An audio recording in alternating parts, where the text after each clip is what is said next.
How far away is the next island? We should arrive tomorrow. It would help if we had wind. Or paddle. Wanna play I Spy? Are you serious? How about next devotion? That would be number 63. The Ark of God finally found a resting place back home in Israel, and for a comparatively long period of time. 1 Samuel 7:1. And the men of Kirjath-jearim came and fetched up the ark of the Lord, and brought it into the house of Abinadab in the hill, and sanctified Eleazar his son to keep the ark of the Lord. And it came to pass, while the ark abode in Kirjath-jearim, that the time was long.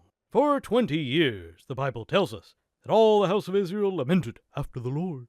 They were crying and weeping, because in their view the Lord had abandoned Israel, and was nowhere to be found. Mind you, the ark was actually there for a great deal longer than that, as we will see in succeeding chapters. But it was there for 20 years before they finally got serious enough about their sin to repent, as we see in verses 3 and following.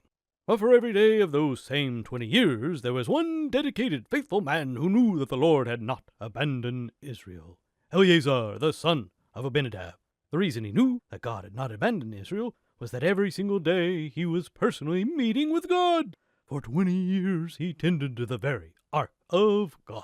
Do know that no matter how many people due to their sin decide that God is simply no longer around, each one of us has the option of living right and meeting with Him individually on a daily basis, regardless of what the rest of the world may do.